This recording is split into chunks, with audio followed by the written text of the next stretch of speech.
Hare Krishna, Namaste, Chapter 9, entitled as Raja Vidya Rajaguhyam.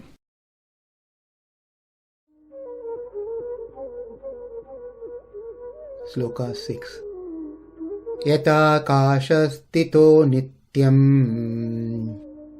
vāyuḥ sarvatra-go mahān tathā sarvāṇi bhūtāni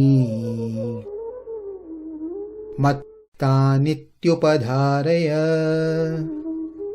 In this sloka, Krishna illustrates how all the beings depends on his will, sankalpa, for their existence and activities. Let's see the word by word and the translation. Yathākāśa-sthito, situated in the sky, that is existing in the sky without any hold. Mahān vāyuḥ, the mighty air. Nityaṁ, ever, that is always. Sarvatra-go, blowing and moving everywhere. Yathā, just as, we have to derive here to the term yatha as just as it is dependent on me, tathā, similarly, sarvāṇi bhūtāni, all beings also, mat-sthānīty, are dependent on me. Thus, upadhāraya, understand. Translation: understand that as the mighty wind blowing everywhere rests always in the sky, all created beings rest in me. This is a metaphor that Krishna is giving, but this metaphor cannot be taken literally the way it is said here and equalize the sky to Krishna. If we take this example literally, then like how the wind is resting upon sky, likewise everything, both sentient and non-sentient, are resting upon Krishna. This would not be the deeper understanding of this sloka, and that is not what Krishna wants to convey either. Let's see why. The sky should be adharam, or a base for the wind. The sky should be the nityaṁ, meaning executor for the wind. The sky should be master, swami, for the wind. But none of the above that we just saw are true. Sky is not the adharam, base. Sky is not the executor. Sky is not the swami, controller, master of the wind.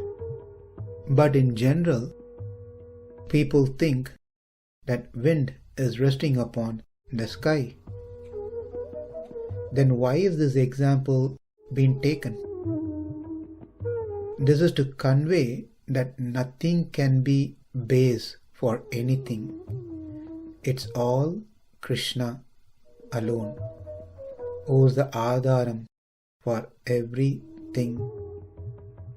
And that is what has been taken here as an example, that even as the great air, wind, existing in the ether, always moving everywhere, is subservient to Krishna alone.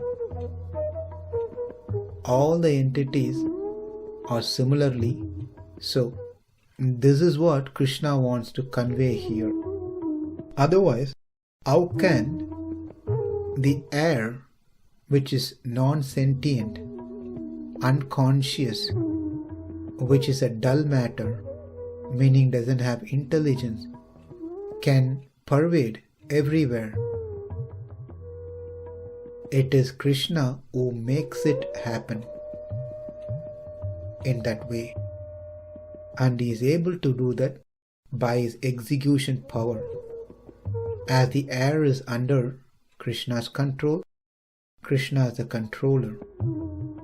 This is just one example which Krishna takes, which needs to be applied to everything of this world that one could see or could not see. That Krishna carries and holds. Krishna is the only controller.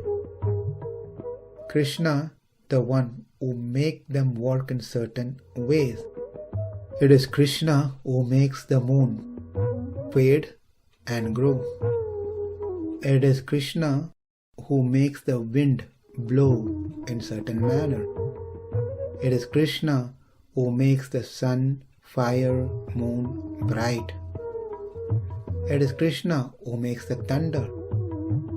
It is Krishna who makes the planet revolve in certain fashion. We can go on. It's amazing and hard to understand the nature, how they function. One might tell that nature does things by itself, but that cannot be true because the nature is a dull element. It doesn't have intelligence, no consciousness. Therefore, someone who is super conscious should be controlling these things. The season changes, the hurricane, flood, thunderstorm, ice storm, drought, tornado, tsunami, earthquake. You can just name it. So many things happens in the world. And they all know power to decide themselves.